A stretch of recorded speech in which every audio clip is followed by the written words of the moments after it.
como iglesia, y uno de los puntos en nuestra declaración de fe es la importancia que tiene la Escritura para la iglesia, para que la iglesia crezca en el conocimiento de Dios, en su gracia, en el conocimiento del Señor Jesucristo.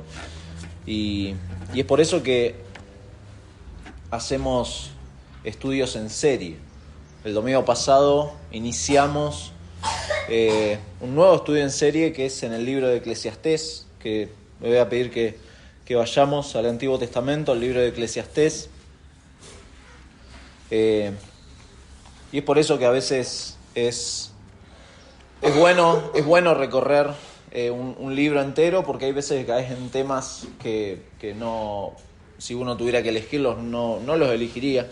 Y justamente el tema de Eclesiastés, para un Día de la Madre, no es quizá el mensaje más oportuno, pero como es la palabra de Dios, siempre es oportuna para el ser humano, siempre. Así que vamos a leer Eclesiastés capítulo 1, versículo 12. Eclesiastés capítulo 1, versículo 12, y vamos a leer hasta el final del capítulo 2, que es toda la sección que hoy vamos a recorrer. Dice, versículo 12: yo, el predicador, fui rey sobre Israel en Jerusalén, y di mi corazón a inquirir y a buscar con sabiduría sobre todo lo que se hace debajo del cielo. Este penoso trabajo dio Dios a los hijos de los hombres para que se ocupen en él. Miré todas las obras que se hacen debajo del sol, y aquí todo ello es vanidad y aflicción de espíritu. Lo torcido no se puede enderezar y lo incompleto no puede contarse. Hablé yo en mi corazón diciendo: he aquí, yo me he engrandecido y he crecido en sabiduría sobre todos los que fueron antes de mí en Jerusalén, y mi corazón ha percibido mucha sabiduría y ciencia, y dediqué mi corazón a conocer la sabiduría y también a entender las locuras y los desvaríos. Conocí que aún esto era aflicción de espíritu. Porque en la mucha sabiduría hay mucha molestia, y quien añade ciencia añade dolor. Dije yo en mi corazón: ven, ahora te probaré con alegría y gozarás de bienes. Mas he aquí, esto también era vanidad. A la risa dije: enloqueces. Y al placer, ¿de qué sirve esto? Propuse en mi corazón agasajar mi carne con vino, y que anduviese mi corazón en sabiduría y con retención de la necedad, hasta ver cuál fuese el bien de los hijos de los hombres, en el cual se ocuparán debajo del cielo todos los días de su vida.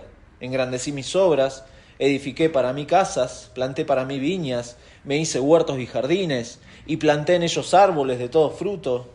Me hice estanques de agua para regar de ellos el bosque donde crecían los árboles.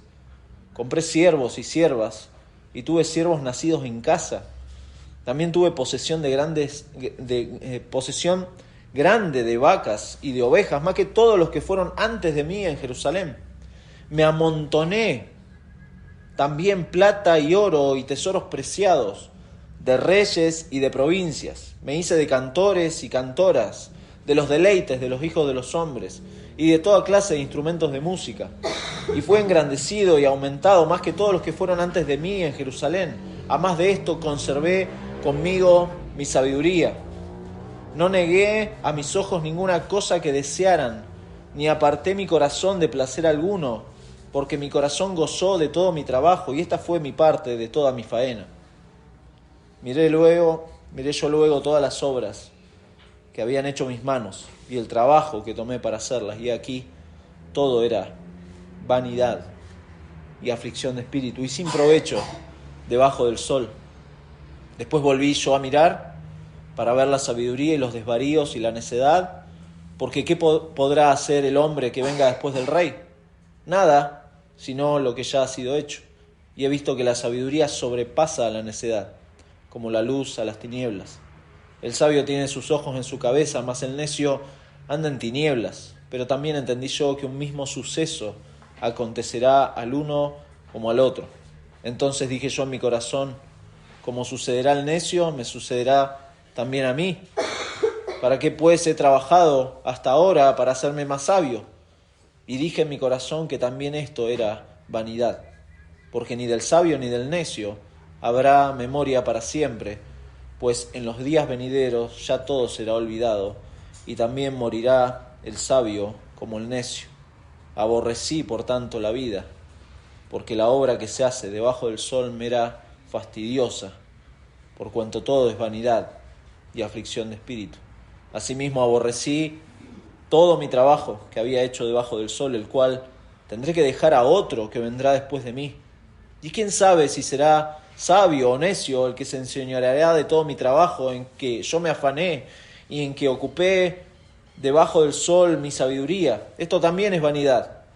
Volvió, por tanto, a desesperanzarse en mi corazón acerca de todo el trabajo en que yo me afané, en que había ocupado debajo del sol mi sabiduría. Que el hombre trabaje con sabiduría y con ciencia y con rectitud, y que haya de dar su hacienda a hombre que nunca trabajó en ello. También esto es vanidad y mal grande. Porque ¿qué tiene el hombre de todo su trabajo y de la fatiga de su corazón, con que se afana debajo del sol, porque todos sus días no son sino dolores y sus trabajos molestias? Aún de noche su corazón no reposa. Esto también es vanidad. No hay cosa mejor para el hombre, sino que coma y beba y que su alma se alegre en su trabajo. También he visto que esto es de la mano de Dios. Porque ¿quién comerá y quién se cuidará mejor que yo? Porque al hombre que le agrada, Dios le da sabiduría, ciencia y gozo, mas al pecador da el trabajo de recoger y amontonar para darlo al que agrada a Dios. También esto es vanidad y aflicción de espíritu. Vamos a orar. Señor, gracias por tu palabra. Gracias por las verdades que transmite tu palabra. Y también gracias porque es un espejo para mostrarnos nuestro corazón.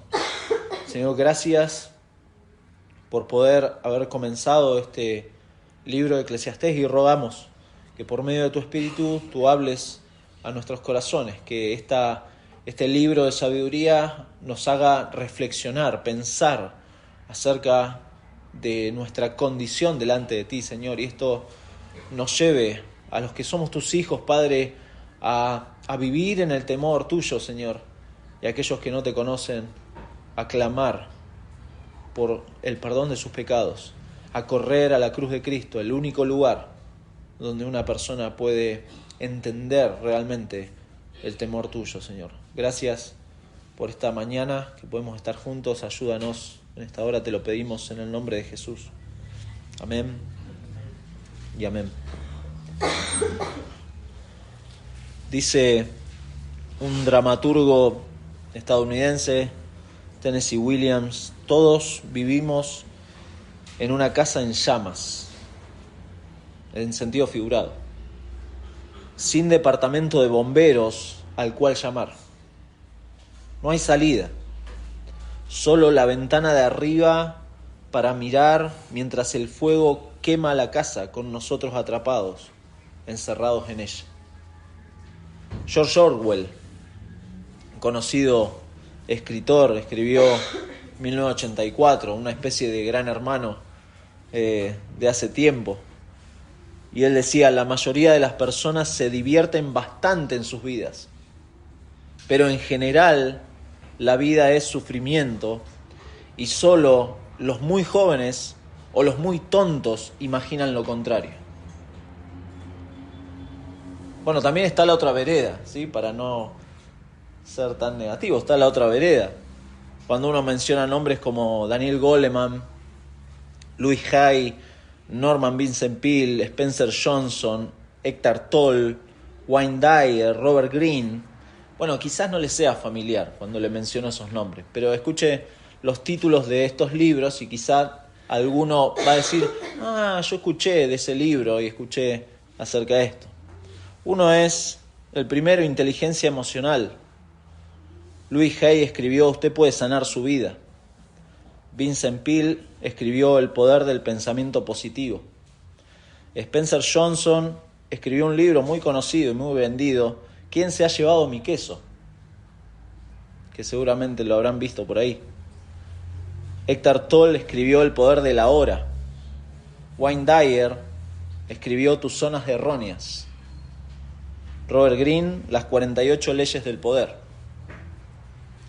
Y quizás sea reconocible esas cosas y sobre qué hablamos. Bueno, esta gente escribió durante los años 80 y 90 acerca de temas que le preocupaban a la gente, de temas que no solamente le preocupaban en aquel momento a la gente, sino que preocupan incluso ahora, más en toda la historia de la humanidad debajo del sol, que es lo que trata Eclesiastés, acerca de la felicidad, el éxito, la prosperidad, la efectividad, el poder, son algunos de los temas que tratan esta gente. Y durante esos años, de los 80 y 90, también fue auge en diferentes ministerios y se metió en el evangelio también, o en el evangelicalismo, esto de los predicadores de la prosperidad, los famosos televangelistas. Alguno habrá visto hace años atrás el Club 700. Bueno, el Club 700 era eso, los televangelistas, el movimiento de la palabra de fe, y así surgieron personajes de diferentes colores y de diferentes mensajes, diferentes doctrinas muy extrañas. Y uno de ellos, discípulo fiel de aquellos viejos falsos maestros, se llama Joel Osteen, que ya lo he mencionado. Es como que siempre me la agarro con Joel Osteen, porque es un personaje muy particular. Y cito uno de sus libros, el más vendido, que se llama Tu mejor vida ahora. Interesante el título. Y él dice: el futuro es tuyo. Esa es una frase que comúnmente se les cita a los graduados, a los empleados nuevos, a las parejas en el día de su boda. Sin embargo, dice Joel Osteen, nosotros sabemos que mientras algunas personas sí viven con entusiasmo su vida y toman el control de su futuro, esta grandiosa promesa no siempre funciona para todos. ¿Por qué será? ¿Cuál es la diferencia? Los individuos contentos y exitosos y plenamente satisfechos son aquellos que han aprendido a vivir su mejor vida ahora. Y sigue diciendo Joel Osteen, viven al máximo el momento y de esta manera mejoran su futuro, y usted puede hacer lo mismo. Usted puede gozar de su mejor vida ahora, sin importar dónde se encuentre o cuáles sean los retos que esté enfrentando. Fin de la cita. Me encantó, y es más, me tomé el trabajo de escuchar algún mensaje de Joel Osteen. No pierda el tiempo.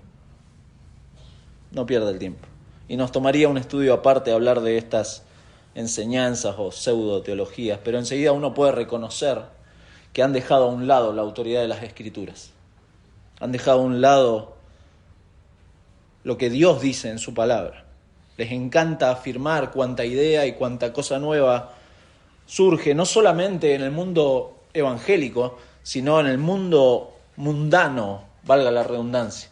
Porque esta gente ha tomado las ideas de aquellos hombres para transmitirlas a la iglesia.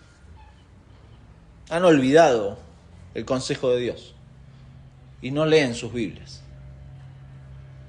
Y sin duda, ni siquiera saben de la existencia de un libro como Eclesiastés. Eclesiastés es justamente el testimonio de Salomón, un hombre que tuvo prosperidad, que tuvo salud, que tuvo poder, que tuvo éxito, que tuvo sabiduría, pero que llegó a la conclusión de que el todo del hombre es temer a Dios y guardar sus mandamientos. Esa es la vida. Y esta sección que hemos leído hoy forma parte de lo que es el cuerpo del libro de Eclesiastés, porque el domingo pasado leímos, por así decirlo, la tapa, la presentación, la introducción del libro, versículos 1 al 11, y luego vamos a ver finalmente el epílogo, el final del libro, versículos 9 al 14 del capítulo 12. Ese es el final. Y entonces en medio de eso está el cuerpo. Lo que vemos aquí hasta el versículo 8 del capítulo 12 es todo el discurso del predicador, es todo el discurso de Salomón para dar testimonio de su experiencia, de lo que él vivió. No está contando algo que no haya vivido, lo ha vivido. Y muestra lo absurdo que es vivir bajo el sol, que bajo el sol en todo el libro de Eclesiastés es sinónimo de vivir apartado de Dios, sin temor de Dios, lejos de Dios. Cuando usted lea en Eclesiastés bajo el sol o bajo el cielo, está hablando de eso, está hablando de una vida ignorando a Dios, dejando a un lado su palabra. Y obviamente lo frustrante que es esa vida sin Dios. Por eso la idea de lo que vamos a ver hoy es que uno no puede vivir la mejor vida ahora, como dice nuestro esta persona, Joel Osteen. Uno no puede vivir la mejor vida ahora si se propone en todo lo que hace olvidar a Dios y su consejo. Uno no puede. ¿Cuál es el sentido de la vida? Es una pregunta que deberíamos hacernos. Más allá de la edad que uno tenga, uno debería preguntarse cuál es el sentido de la vida. ¿Qué sentido tiene la vida? Eso es lo que se está preguntando Eclesiastés. ¿Con qué fin me esfuerzo y mi día a día está signado por trabajo, por corridas, por actividades, si olvido quién es Dios? ¿Cómo enfrento las preguntas cruciales de la vida? Por eso no puedo vivir la mejor vida ahora si mi vida se caracteriza por olvidar a Dios y su consejo. No puedo. De hecho, es la experiencia de Salomón y es la conclusión del capítulo 12. El todo del hombre, frente a todo discurso, frente a toda predicación, frente a todo pensamiento, es temer a Dios y guardar sus mandamientos. Todo el resto, dice Salomón, es vanidad. Todo es fugaz, es frustrante, es desconcertante, es efímero debajo del sol. Apartado de Dios, no sirve para nada. Por eso, en primer lugar, veamos rápidamente el testimonio de Salomón, versículos 12 al 18. El testimonio se refiere acá al valor de 3 actividades que menciona Salomón: el valor de hacer cosas y lograrlas, de pensar en las cosas y obtener una visión de las cosas, y de complacerse y disfrutar. Esas son las 3 actividades. De esto, la conclusión del predicador es que ninguna de estas actividades merece la pena en última instancia. Por eso dice vanidad y aflicción de espíritu, o como dice la Biblia de las Américas, correr tras el viento. Algo que dijimos el domingo pasado, es ridículo pedirle a alguien vaya y corra tras el viento. ¿Qué sentido tiene? ¿Cómo alcanzamos el viento? A eso se refiere Salomón. Pero afortunadamente, él nos dice que hay cosas buenas en la vida común que Dios nos da. Hay cosas buenas. Entonces, la secuencia en el pasaje, si usted se fija, no es un proceso gradual de pensamiento que finalmente lleva a una nueva forma de ver las cosas o un cambio de opinión. Él da 3 informes introductorios. Capítulo 1, versículos 13 al 15 es uno, versículos 16 al 18 es otro, capítulo 2 del 1 al 3 es el otro, que dan una cuenta más o menos completa de cómo hizo preguntas. Salomón hace preguntas, hace su pensamiento, elabora respuestas, y el segundo conjunto, capítulo 2 de versículo 4 al 11, 12 al 17 y 18 al 26, hacen una ampliación de esto. Por eso va y viene. Es como que el pensamiento de Salomón en Eclesiastés va y viene. Y a veces es confuso, como es confusa la mente del ser humano, ¿no? Entonces son 6 retratos paralelos, y no los quiero marear con esto, pero es una secuencia que permite que surjan nuevas percepciones a lo largo del camino. Por eso, si usted lee todo Eclesiastés, va a darse cuenta que estas cosas van y vienen y se repiten, porque es un tema que a Salomón le está provocando esta reflexión que va y viene. Por eso, si usted está buscando solucionar sus problemas y lo hace en base a sus fuerzas, a su conocimiento, a su sabiduría, lo hace debajo del sol sin tener en cuenta a Dios en nada, está condenado al fracaso. Eso es así. Está condenado al fracaso. Fracaso en esta temporalidad, fracaso en lo eterno, Si piensa que va a dominar o a controlar todo lo que sucede en su vida, no lo va a lograr. Si usted habla con usted mismo, y muchas veces lo hacemos, hablamos mucho con nosotros mismos, bueno, Eclesiastés se encarga de decirle lo contrario. Deje de hablar con usted mismo. Deje de querer controlar su vida y de tener todo bajo sus manos, porque todo es vanidad y aflicción de espíritu cuando lo hacemos apartados de Dios. Eso es lo que le dice. Y Salomón es consciente de esto, porque si bien va a culminar el libro con la frase: el fin de todo discurso oído es este, teme a Dios y guarda sus mandamientos, porque esto es el todo del hombre, y dice además, porque Dios traerá toda obra a juicio, juntamente con toda cosa encubierta, sea buena o sea mala, todo. Salomón a lo largo del libro está considerando a Dios realmente como el creador de todas las cosas, como el soberano, como el dador de todas las cosas. Incluso su vida, tal como está, es algo que en su providencia Dios ha permitido. Con un fin. Usted tiene que preguntarse, mi vida ahora, ¿cuál es el propósito? ¿Qué es lo que Dios quiere hacer con mi vida? ¿Por qué? ¿Por qué me pasa esto o aquello? ¿Por qué tengo estas cosas que tengo? Bueno, siempre el fin último es darle gloria a Dios y no nuestra gloria. Y Salomón está indagando en estas cosas que no son misterios, no son cosas misteriosas, ocultas. No. Él mira lo que puede conocer y aún lo que es desconcertante. Presta atención a todo lo que está delante de sus ojos, bajo el cielo, y específicamente a las cosas que la gente le da su energía, su tiempo, sus recursos. Y dice Salomón, Dios le dio al ser humano esta tarea, esta actividad humana en general y el reto de comprender todo esto. Y es penoso, dice. ¿Por qué es penoso? Por la condición del hombre. Claro que sí, es penoso todo lo que se hace debajo del cielo.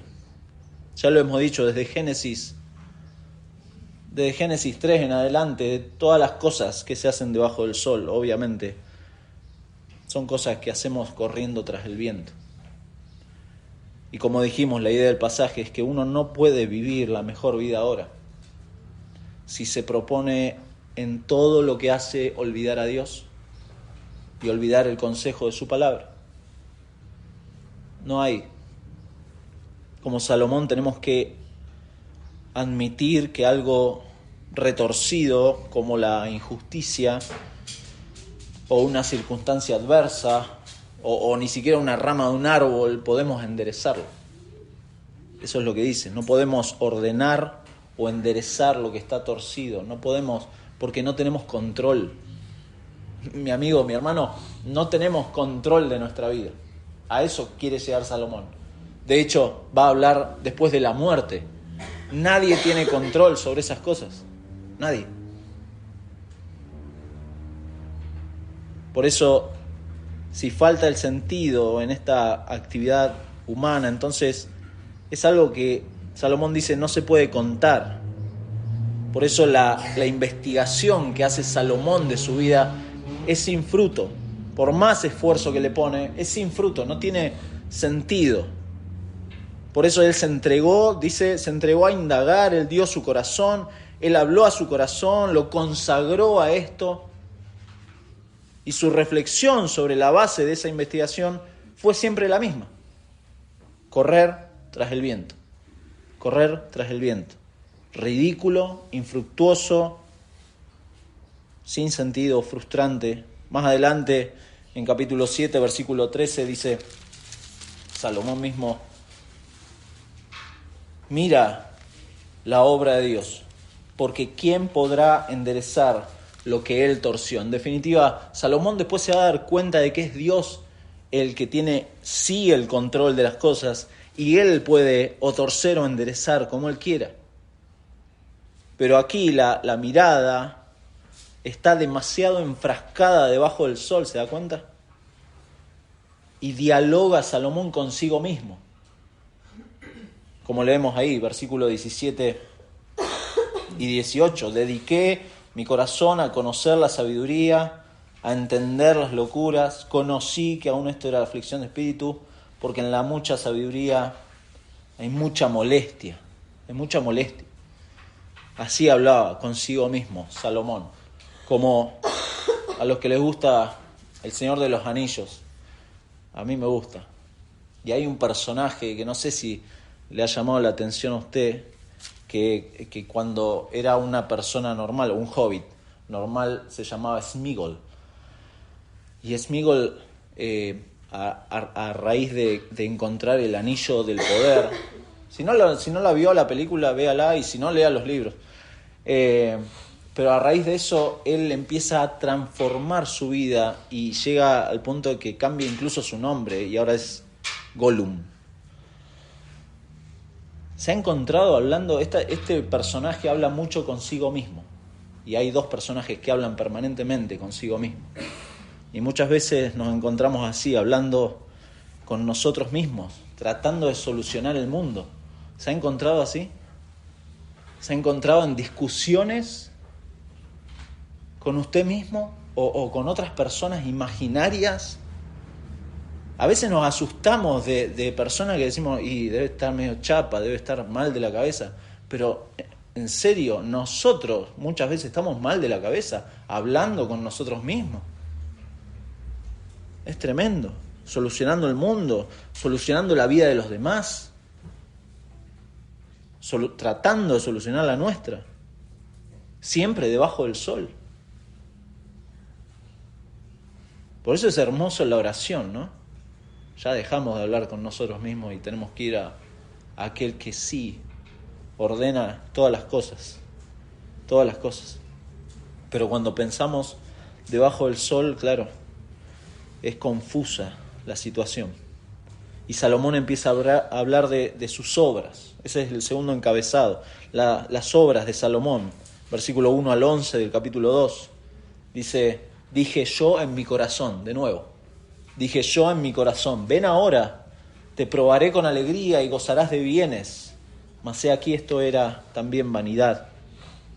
Y esta segunda parte continúa hablando a su corazón y Salomón empieza a contar poco a poco todo lo que hizo. Todo lo que hizo. No tanto sus estudios o su activismo, sino lo que hizo concretamente. Y dice, él probó placeres, gozó de bienes, vivió de agasajos, construyó cosas para diferentes fines, compró y contrató personas para diferentes propósitos, amontonó oro y plata. Tremendo. Salomón, si uno lo revisa en la historia, Primera de Reyes, se los leo rápidamente, Primera de Reyes capítulo 10, está la historia de la visita de la reina de Saba a Salomón porque quería conocer la sabiduría, una persona importante que quería conocer a alguien más importante, porque era Salomón. Pero desde el versículo 14 empieza a hablar de las riquezas y de la fama de Salomón. Y dice, el peso del oro que Salomón tenía de renta cada año, y lo dijimos el domingo pasado, era 666 talentos de oro, sin lo de los mercaderes, y lo de la contratación de especias, y lo de todos los reyes de Arabia, y de los principales de la tierra. Asimismo hizo 300 escudos de oro batido, etc. 18. Hizo también al rey un gran trono de marfil, el cual cubrió de oro purísimo. Hermoso. Versículo 21. Y todos los vasos de beber del rey Salomón eran de oro. Versículo 22, porque el rey tenía en el mar una flota de naves, tenía barcos que iban, buscaban. Y dice al final del versículo 22, traían oro, plata, marfil, monos y pavos reales. A todo lo que se le ocurría, decía Salomón, traigan. Sí, tengo los recursos. Toda la tierra, dice, procuraba ver la cara de Salomón para oír la sabiduría que Dios había puesto en su corazón. Y juntó Salomón carros, e hizo el rey que en Jerusalén, escuche bien, que en Jerusalén la plata llegara a ser como piedras, y los cedros como cabrahigos de Cefela en abundancia, como frutas tiradas. O sea, la abundancia era tremenda. Tenía todo, humanamente tenía todo, pero también le faltaba todo. Le faltaba todo. Por eso es fuerte el testimonio de Salomón para nosotros. No es algo que podemos pasar por alto. Hay que considerar lo que dice Salomón con sabiduría, porque él tenía todo. Él tenía todo. Y él llega a la conclusión de que todo era vanidad y aflicción de espíritu debajo del sol. Y la literatura de sabiduría busca eso, que pensemos, que usemos la cabeza. Que usemos la cabeza, que nos pongamos delante de Dios y actuemos de forma coherente, entendiendo que la mejor vida es la que Dios dispone. Es la que Dios dispone y actuemos de esa forma. No la vida que pretendemos armarnos nosotros. No es esa la verdadera vida, es la que Dios quiere darte por medio de Jesucristo. Esta semana leía la frase de un hermano de Colombia en un estudio sobre Ageo y decía: Dios nos ha creado para su gloria, y cuando dedicamos nuestro esfuerzo a cualquier cosa que no traiga gloria a Él, el resultado es cansancio, desilusión, frustración y queja.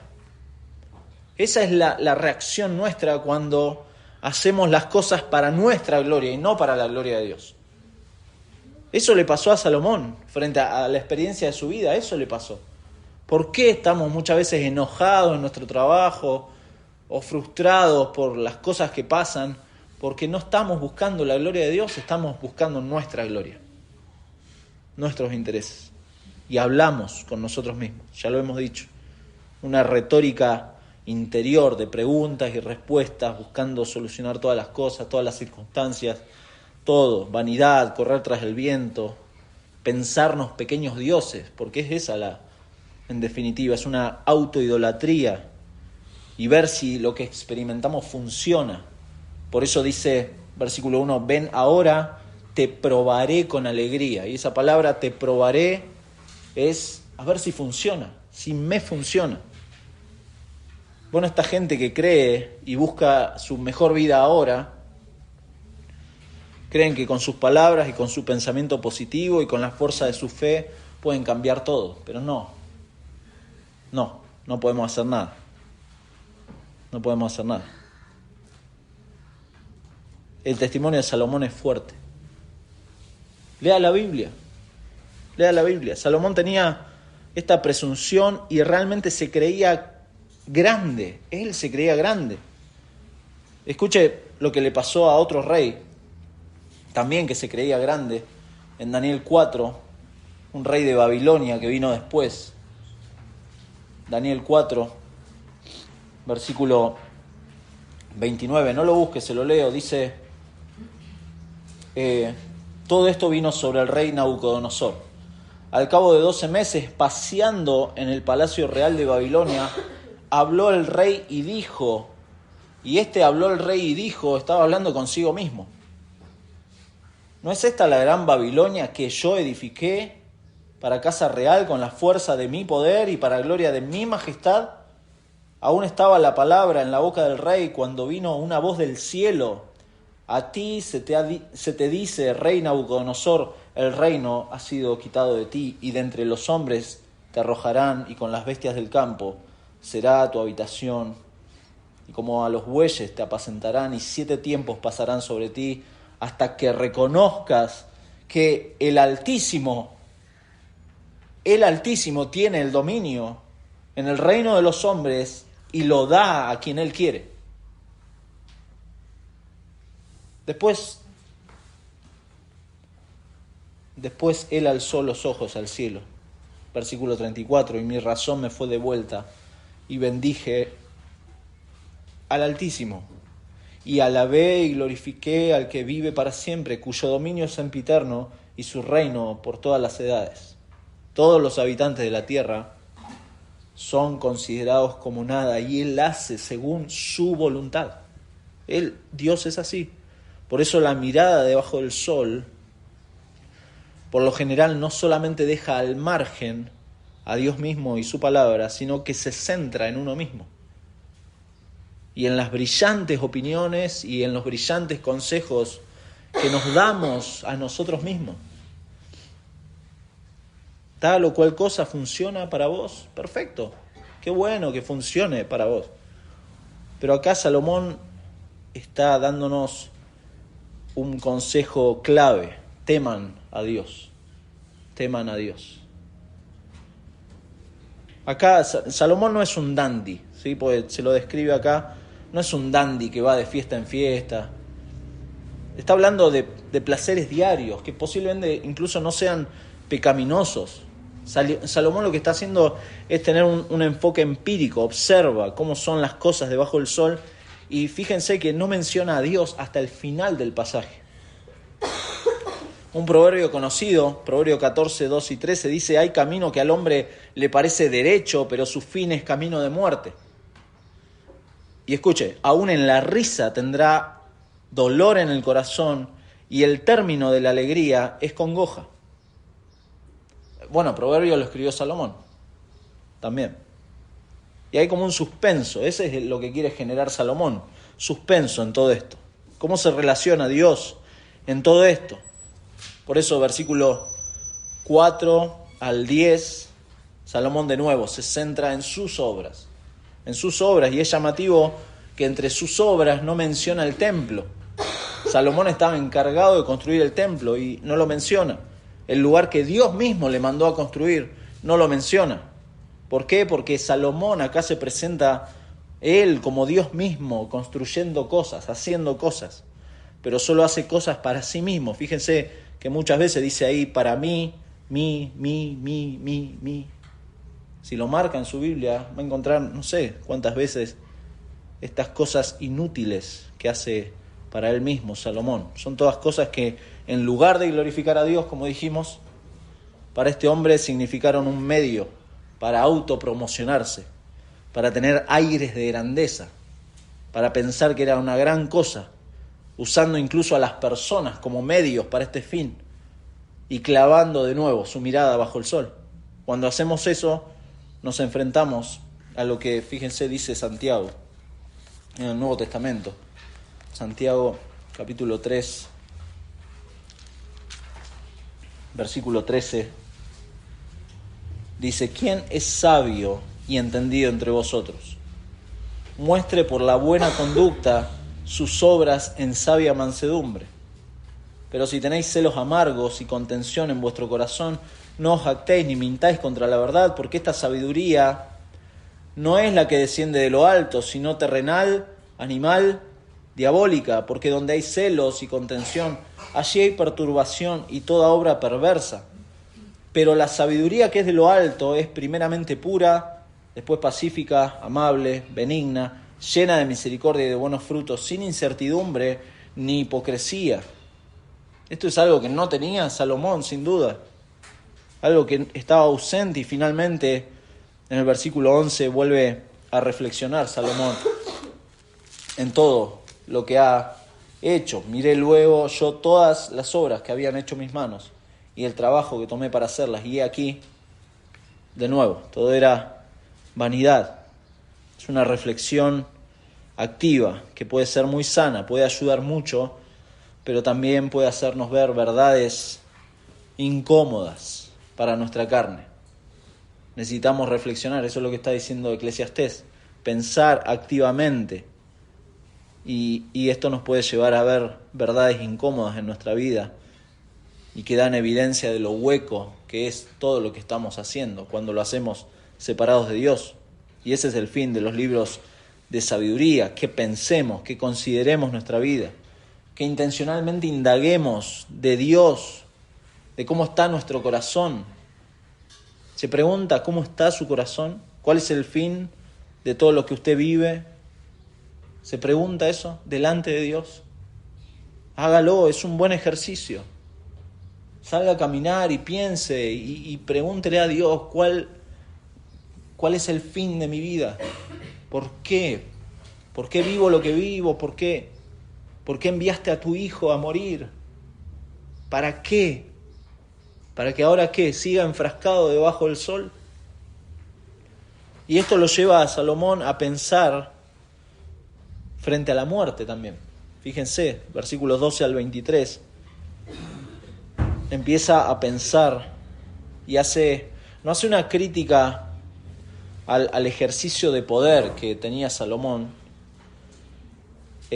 porque eso nos desconectaría. Si habláramos de Salomón como este rey poderoso, nos desconecta eso con las verdades y con las implicancias para nosotros, sino que critica los fundamentos o cuáles son las pretensiones para hacer las cosas. ¿Se da cuenta?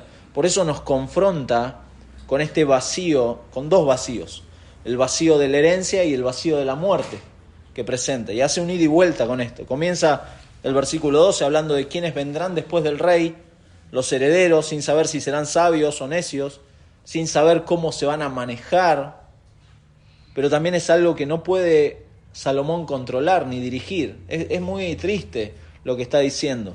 El rey ha visto que no hay ningún beneficio final en esto de tener sabiduría bajo el sol y en los logros. Y por eso dice, es mejor tener ojos en la cabeza que caminar en la oscuridad. O sea, hay cierto beneficio en tratar de comprender estas cosas, pero no hay un beneficio final en esta incertidumbre. ¿Quién va a venir después de mí? ¿Cómo se van a manejar? ¿Va a ser un necio el que va a venir después de mí? Hay como una advertencia. Por eso va a abordar ahora una experiencia universal que, aunque no la menciona, entendemos por el contexto que cuando habla de un suceso o una experiencia, está hablando de la muerte. Está hablando de la muerte. Por muy útil que parezca la sabiduría, gracias hermano, por muy útil que parezca la sabiduría, no hay nada que nos ayude a evadir este suceso, la muerte. Bueno, hay cierto, fíjese, capítulo 2, versículo 3, tira como un aguijón, tira como una flecha, una pequeña flecha. Propuse en mi corazón agasajar mi carne con vino y que anduviese en mi corazón en sabiduría con retención de la necedad, hasta ver cuál fuese el bien de los hijos de los hombres, en el cual se ocuparán debajo del cielo todos los días de su vida. Y al mencionar esa frase, todos los días de su vida, es como que tira ahí, bueno, hay un límite en la vida. Y ahora sí desarrolla este tema de la muerte. Salomón, obviamente, no solo Salomón, sino los lectores de Salomón, los judíos, están en desventaja con relación a nosotros, con el Nuevo Testamento en Cristo. Porque Pablo dice en 2 de Timoteo 1:10 que Cristo quitó la muerte y sacó a la luz la vida y la inmortalidad por el Evangelio. Y eso es tremendo, porque usted y yo, mi hermano, tenemos esta ventaja y esta esperanza. Pero acá, Salomón, el predicador, no ha sacado la mirada debajo del sol. De ahí que reflexiona sobre la vanidad, sobre lo frustrante, sobre lo desconcertante que es considerar que tanto al necio como al sabio, tanto al justo como al impío, le va a pasar lo mismo. O sea, a todas las personas le va a pasar lo mismo. No es que, bueno, yo porque fui bueno voy a vivir más. No. O aquel porque fue impío va a vivir menos. O le va a pasar algo y va a vivir menos. No, la experiencia, tenemos sobrados ejemplos de personas que sirven al Señor, viven vidas de piedad, de santidad, que se aferran a la palabra, y de repente mueren jóvenes. Y decís, bueno, y vemos otras personas impías que viven casi 100 años y decís, ¿cuál es? Eso es lo que estaba mirando Salomón y estaba diciendo, esto es vanidad, es aflicción de espíritu, pues estoy mirando debajo del sol. La muerte es el gran igualador de esta temporalidad, es el gran imprevisible, sea cual sea el contexto, sea cual sea la circunstancia que está pasando. Algunos parecen tenerla más cerca de la muerte, otros ni la miran, otros prefieren no hablar de eso, prefieren ni pensar en la muerte. Pero es bueno pensar en estas cosas porque sea como sea, se va a llegar a eso. El 100% de los seres humanos van a morir. Y solamente la resurrección de nuestro Señor Jesucristo va a mostrarnos que ese no es el final. Por eso decimos que uno no puede vivir la mejor vida ahora si se propone en todo lo que hace olvidar a Dios y su consejo.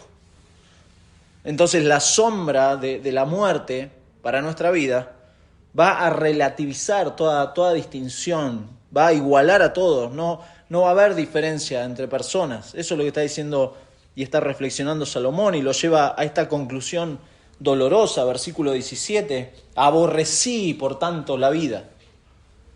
Salomón llega a un punto acá que dice, bueno, esto no va más, esto es vanidad, esto me revienta, ¿viste? Como decimos, esto no, aborrecí por tanto la vida, es muy fuerte la palabra, aborrecí por tanto la vida. El mismo Salomón que años antes había escrito Proverbios 8, está como, de alguna manera, no solamente olvidando, sino renegando de eso mismo. Proverbios capítulo 8 es tremendo, un proverbio que habla de la sabiduría. Está hablando de la sabiduría, no clama la sabiduría y da a su voz la inteligencia. Versículo 11 dice, porque mejor es la sabiduría que las piedras preciosas, y todo cuanto se puede desear no es de compararse con ellas. Yo, la sabiduría, habito con la cordura y hallo la ciencia de los consejos. Está hablando de la sabiduría. Y luego dice, versículo 13, el temor de Jehová es aborrecer el mal, la soberbia y la arrogancia, el mal camino y la boca perversa aborrezco. Y más adelante, versículo 15, por mí, por la sabiduría, reinan los reyes y los príncipes determinan justicia. Por mí dominan los príncipes y todos los gobernadores juzgan la tierra. Parecería que, fíjese cómo esto lo desechó Salomón. Salomón está con una sabiduría humana, pero ha dejado el temor. De alguna manera el temor de Dios se está como disipando en esto de estar mirando bajo el sol. No está mirando sobre el sol. Y versículo 34 dice, bienaventurado el hombre que me escucha. Está hablando de la sabiduría. Velando a mis puertas cada día, aguardando a los postes de mis puertas, porque el que me halle hallará la vida y alcanzará el favor de Jehová, mas el que peca contra mí defrauda su alma. Todos los que me aborrecen aman la muerte. Tremendo. La sabiduría hablando y Salomón diciendo, aborrecí la vida.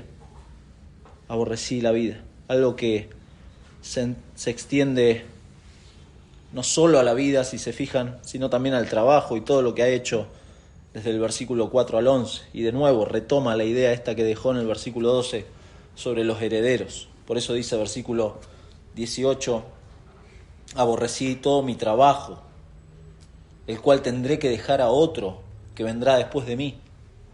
Aborrece, ha llegado al hastío tremendo. Si uno se pone a pensar en aquellos que tuvieron logros o inventaron cosas o fueron referentes para la humanidad, siempre decimos y usamos la frase, si fulano viera tal cosa se estaría revolcando en la tumba. Usamos esa frase. Despreocúpese, no se va a revolcar en la tumba nadie. Pero a eso se refiere esta vanidad, esto que es confuso para Salomón, es triste. Es triste. Es triste. Esa es la vanidad que objeta Salomón y de esto se queja y se frustra. Versículo 19. Y quién sabe si será sabio o necio el que se enseñoreará de todo mi trabajo, en que yo me afané y en que ocupé debajo del sol mi sabiduría. Esto también es vanidad. Esto es vanidad. ¿En qué está ocupando su vida? Es frustración si lo hace lejos de Dios. Eso está diciendo Salomón. ¿En qué ocupa su vida? A usted y a mí. ¿En qué estamos ocupando nuestra vida? ¿Y cómo? ¿Qué le da sentido a su vida? ¿O qué le da sentido de identidad a su vida? Muchas veces decimos, bueno, y siempre, más entre los hombres nos preguntamos, y bueno, ¿y a qué te dedicas? Y es como que ya eso es la identidad de alguien. Esa no es su identidad. Esa no es su identidad. ¿Quién es usted delante de Dios? ¿Quién es usted delante de Dios? Esas son preguntas que Salomón se hace, que dispara a los oyentes, que nos dispara a nosotros, y son preguntas en las que tendríamos que pensar. Lo que hago. ¿Qué soy bancario? No, no soy bancario. Que trabaje en el banco no significa que sea bancario. No lo soy. Esa no es mi identidad. Es pastor de la iglesia. No, esa no es mi identidad. Las actividades no fijan la identidad de alguien. Y esa es la preocupación de Salomón. Porque él se da cuenta que todo lo que hace, si lo hace lejos de Dios, es vanidad. Por eso llega a esta conclusión, que por una parte es positiva, versículos 24 al 26, pero tiene como una nota de cinismo, tiene una nota de realidad, y es cruda de parte del predicador. Y lo dice, versículo 24, no hay cosa mejor para el hombre sino que coma y beba y que su alma se alegre en su trabajo. Las cosas básicas de la vida de una persona. Pero no visto esto como algo valioso por los resultados. Acá no lo está planteando así Salomón, sino lo está viendo como que son realmente regalos de Dios. Todo lo que tiene Salomón, todo lo que come, todo lo que disfruta es regalo de Dios, y también así con nosotros. Todo lo que usted tiene, todo lo que usted hace, su trabajo, su familia, sus actividades, todo, no hay que verlo de la manera debajo del sol, sino verlo como un regalo de Dios. Trabajamos no porque el trabajo sea útil en sí, sino porque es un don de nuestro Dios. Por eso trabajamos. Obviamente no comemos si no trabajamos, eso es lógico, pero el trabajo está diseñado en sí mismo para ser una alegría porque Dios lo ha dado. ¿Se da cuenta? Se da cuenta que para el creyente es muy diferente cómo ve el trabajo, porque es un don de Dios, es un regalo de Dios. Entonces la persona, el creyente, necesita ver las cosas básicas, la comida, la bebida, el trabajo, como procedentes de Dios. Y eso transforma el significado de todas las cosas. Son regalos de Dios. Y eso contrarresta o compensa esto de que no haya nada nuevo bajo el sol. Y ahí está la clave del contentamiento.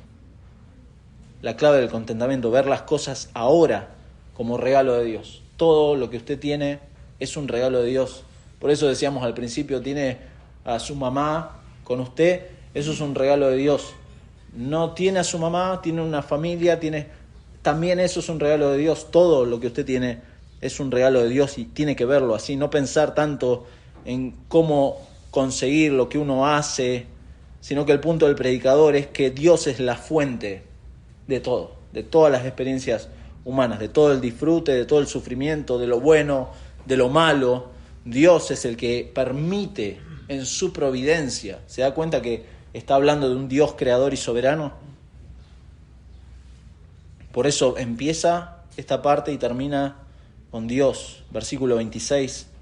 Porque al hombre que le agrada a Dios le da sabiduría, ciencia y gozo, mas al pecador da el trabajo de recoger y amontonar para darlo al que agrada a Dios. También esto es vanidad y aflicción de espíritu. Y le voy a ser sincero, mi hermano, este es un pasaje incómodo. Acá cierra el predicador, pero este es un pasaje incómodo. Le pusimos al estudio de hoy buscando lo mejor en la vida. Porque en definitiva esto es lo que buscaba Salomón, lo mejor. Y dijimos que uno no puede vivir la mejor vida ahora si se propone en todo lo que hace olvidar a Dios y su consejo. Y digo, es un pasaje incómodo porque Dios es incómodamente libre en todo lo que hace, en todo lo que decreta. Dios hace lo que quiere y está bien que haga lo que quiera, porque es lo mejor que nos puede pasar. El cristiano entiende eso, que lo que Dios hace es lo mejor y es lo que llena nuestra vida. Por eso dice y menciona al hombre que le agrada. Literalmente la palabra es el hombre de excelencia moral. Imposible. A este hombre Dios le da algo, a otros le da otra cosa, en su soberana decisión. No por la belleza de esta persona, no por sus méritos, mi hermano, no tenemos mérito.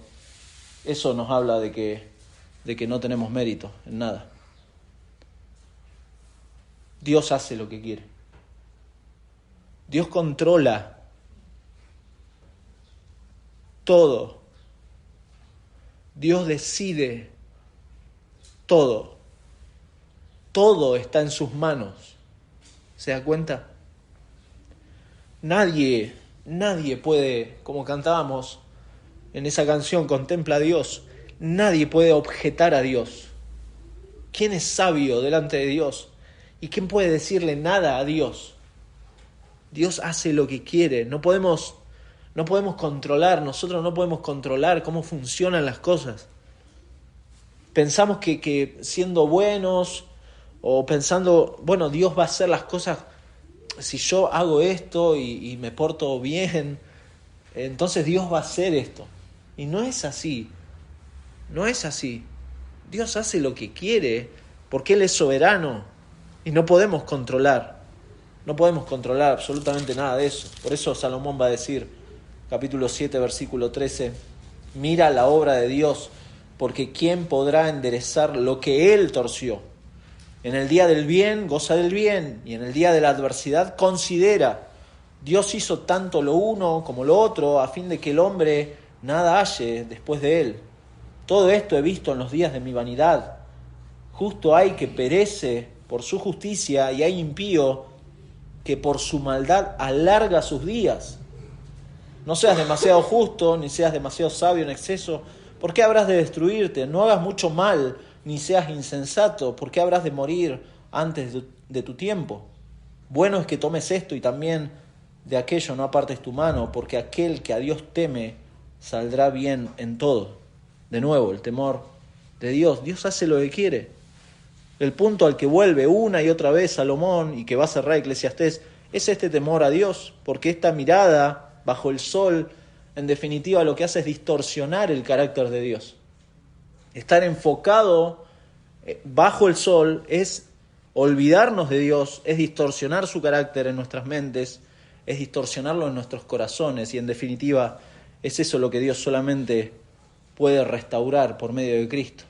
Por eso siempre Eclesiastés debería llevarnos necesariamente al Evangelio, porque esta mirada debajo del sol es la realidad desde Génesis 3 en adelante, y el Evangelio es lo único que nos da ese aire que el cristiano necesita para recordar que Jesucristo y esa mesa que recordamos es motivo por el cual un hombre como Salomón escribió Eclesiastés. Sin esperanza, sin Dios, en este mundo, bajo el sol. Piensa en las cosas que le hacen feliz en su vida. Las puede enumerar, pero piense un segundo, ¿qué lo hace feliz en su vida? De esas cosas, ¿las considera dones de Dios, regalo de Dios, o son logros suyos debajo del sol? Piense en todo lo que tiene. Piense en su familia. Piense en su trabajo. Piense en sus entretenimientos o su tiempo de esparcimiento. ¿Lo considera realmente regalos de Dios? ¿O son cosas que lo alejan de Dios cuando su corazón está dedicado a eso? Eclesiastés tiene esta intención, hacernos pensar sobre todas las cosas y cómo nuestro todo, en definitiva, debería ser el temor a Dios y el seguir su palabra. Porque, como dijimos, la idea del pasaje, uno no puede vivir la mejor vida ahora si se propone en todo lo que hace olvidar a Dios y su consejo, en su palabra. Terminamos leyendo Romanos y luego oramos. Romanos capítulo 8, versículo 1. Ahora pues ninguna condenación hay para los que están en Cristo Jesús, los que no andan, y está hablando de la vida, los que no andan conforme a la carne, mirando bajo el sol, enfrascados en estas cosas, sino conforme al Espíritu. Luego, desde el versículo 13 dice, porque si vivís conforme a la carne, moriréis, mas si por el Espíritu hacéis morir las obras de la carne, viviréis. Porque todos los que son guiados por el Espíritu de Dios, estos son hijos de Dios. El Hijo de Dios ha dejado de mirar, lucha con eso, lucha cada día de estar poniendo su mirada bajo el sol, pero sabe que tiene al Espíritu Santo y puede hacer morir las obras de la carne. Por eso puede vivir y tiene esta vida. Versículo 18. Pues tengo por cierto que las aflicciones del tiempo presente no son comparables con la gloria venidera que en nosotros ha de manifestarse. Fíjese cómo empieza a mirar sobre el sol Pablo. Porque el anhelo ardiente de la creación es el aguardar la manifestación de los hijos de Dios. Porque la creación fue sujetada a vanidad.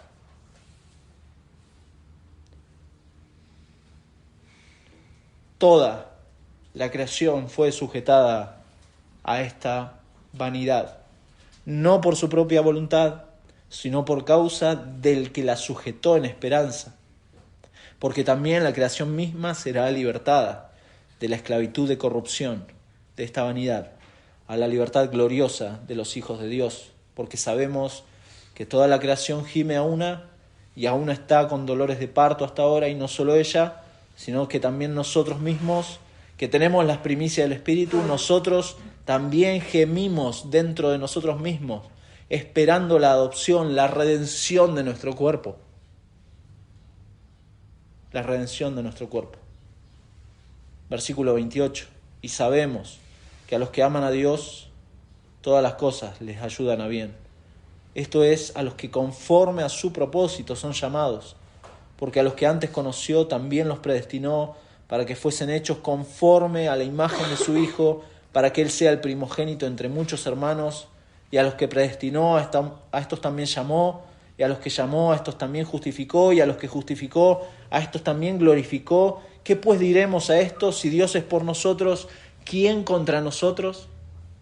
El que no escatimó ni a su propio Hijo, sino que lo entregó por todos nosotros, ¿cómo no nos dará también con Él todas las cosas? ¿Se da cuenta de todo es vanidad? Todo es correr tras el viento si uno no pone su confianza en esta obra tremenda y maravillosa que es la obra de Cristo, el Evangelio para el cristiano. Aquel que no escatimó ni a su propio Hijo, lo entregó por nosotros, nos va a dar todas las cosas, lo que necesitemos, no todo, lo que necesitemos, para formar la imagen de Cristo en nosotros. Qué triste es la vida de aquel hombre que todavía se quedó bajo el sol, con esa mirada de Eclesiastés. Es triste.